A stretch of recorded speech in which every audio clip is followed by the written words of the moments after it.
My daughter is a serial killer. I just found out she may be something much worse. My daughter is a serial killer. It took me a long time to be able to say this. Long after the police came to her house when we were visiting. After they found the graveyard and abandoned field behind her house, bodies arranged in 3 wide circles like some kind of macabre fairy rings. After they told us just how many people she had killed, a number so high, I cannot even begin to understand how she managed it at 29. It was 2 years after she was put on death row I finally said those words to my wife. Our daughter is a serial killer. People always say female serial killers were rare and not as bad as male serial killers. But Fiona was right up there with Bundy and Dahmer when it came to the brutality of her kills. She was no less violent, depraved, or cruel. The collection of her victims' hearts she kept in her fridge was every indication of that, and so were the coroner's reports that each victim had been kept alive for days, tortured, starved before Fiona finally killed them. It was a mercy in the end for them, death. Nobody would want to live in the aftermath of what she did. The cop told me that the coroner had been grey when she said this. That in 25 years of policing work he had never seen anything this awful. Some nights I still wake up in terror from nightmares of what she did. The strangest thing about all this was that Fiona was a tiny little thing. The police were utterly flummoxed as to how she had managed to do any of this. Worse still, they couldn't figure out just how she had killed these people. The cuts were so clean, like a surgeon's hand, but there was nothing in the world that could have made these cuts. No scalpel or knife. All their organs had been removed and then they had been neatly stitched back up again. When they opened the stitches up, they found the insides of the victims had been tattooed with hundreds of lines in a language no one could decipher. My daughter is not a medical professional. She is not a tattoo artist. She only speaks 2 languages, English and Spanish. We avoided the press, but that didn't mean the articles wouldn't be written. And the articles came. Articles where they questioned what kind of childhood she had, what kind of parents we were. They dug through everything about our family and were probably disappointed to find that we were a run-of-the-mill, all-American family, so they made things up through speculation. Perhaps we were too boring. Perhaps the normalcy was the problem. Or perhaps we were just very good at covering our tracks. Either way, the fallout was that my wife and I lost our jobs. We were accosted on the streets. Our tires were flattened multiple times, and 3 times I've had to remove graffiti from the sides of our house calling us unspeakable things. My son couldn't handle it. He and his wife had to change their names and leave the state. We couldn't do that, though. Who would visit Fiona in prison if we left? I know people wanted to think Fiona was an oddball, that these killer tendencies had manifested in her because she was weird, a loner of sorts. No, Fiona was a popular kid. She was a great daughter, never missed a chance to come visit and help us. She was a cheerleader and did well in school. She had a group of friends she grew up with. She even married her childhood sweetheart. I can't say she was a good wife, however. Poor James, they found his head in the chest freezer in their basement. They still haven't found his body. It was the first time we visited her in prison that led me to finding what was in the attic. We were asked to try to get more information out of her. The police said that there were bodies they couldn't identify yet, and that if we could get her to talk, it would help bring some peace to the victims' families.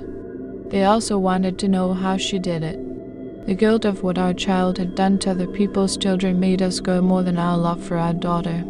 It felt like some small way of atonement, finding out what we could and helping in some way. Not that anything could make amends for giving birth to a monster. It happened on the day of the visit. We sat nervously and waited in a highly secure room within the most high-security prison.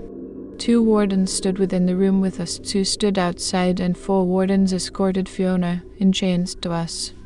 When the door opened and our daughter walked in, what was alarming was to see the jovial smile on her face despite being chained at both her hands and feet. She looked remarkably well. This wasn't surprising since she had smiled coldly her entire way through the trial as well, but there was something extra obscene about how well prison suited her. She was glowing. "Hi, Dad, Mom." She sat down across the table from us. I flinched as the sound of the chains as they clinked when she moved. Fiona. My wife, Christina, managed, her hand clutched right around a tissue.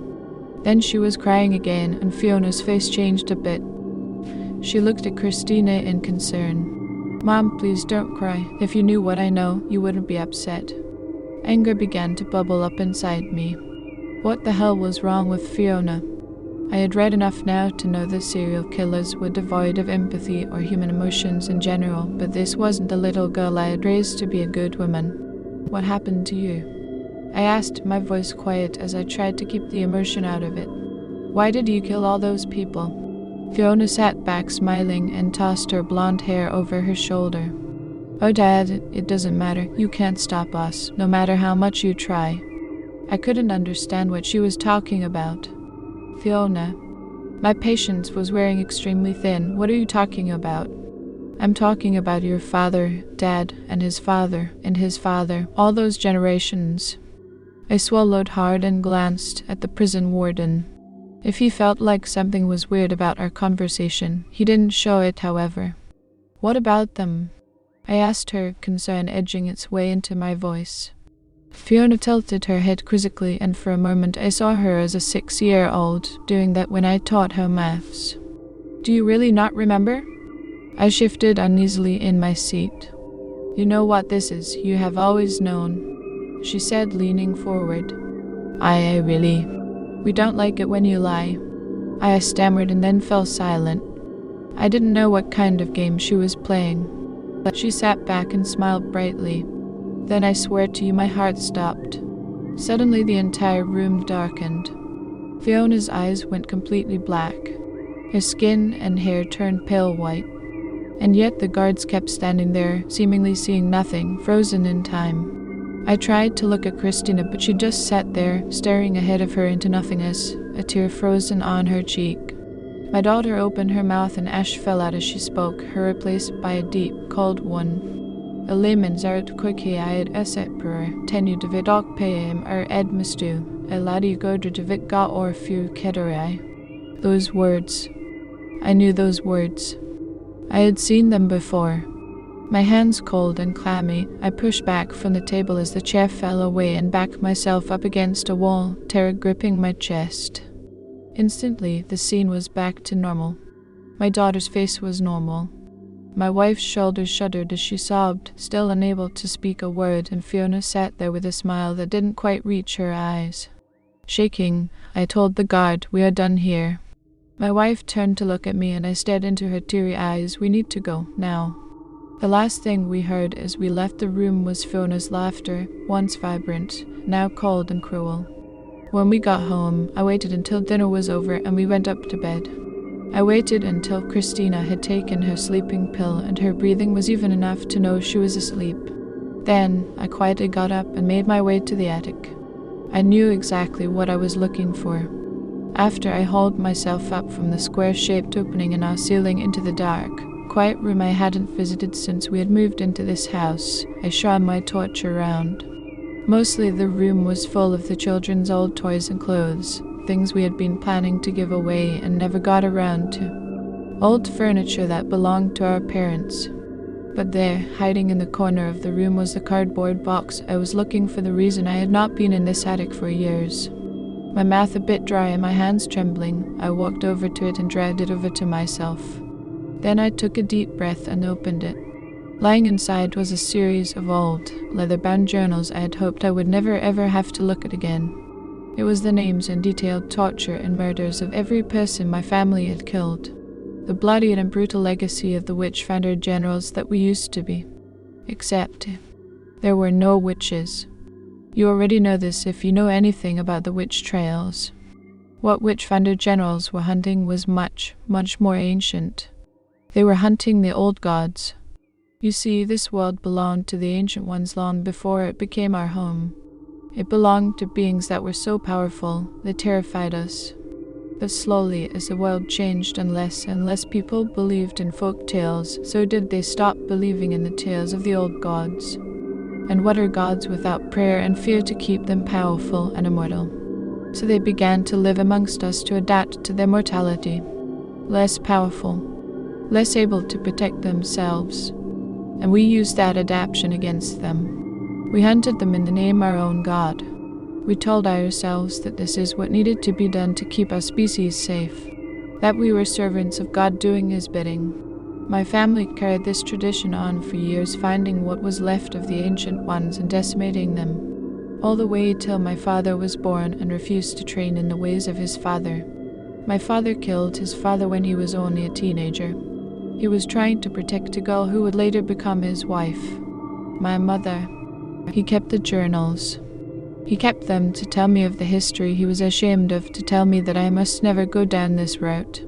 I had read them years ago and shuddered at the amount of lives my family had stolen. And I never had. I had lived a good life and raised a good family. Or so I had thought. I turned the yellowed old sheets, reading name after name in faded ink. Finally, I found the thing I was looking for. It was there in the third journal. The last words of ancient goddess that was burned alive. Ile menser croike iad sepur. Tenu divit ocpeam edmistu. Ladi godra divit ga or furu kedere. And I spoke the words aloud, recognizing now that they were not in a language no one understand, but a language no human was supposed to understand. I saw them change slowly into English. For every one of us you kill, we will take 1,000 of you in return. Our vengeance will speak through your own blood. But the thing that made my blood run cold were the words Fiona had not said, the words that were below the ones I had just read. Sitting there written in faded old ink were the words, "Fear not your death, but what awaits every one of you after."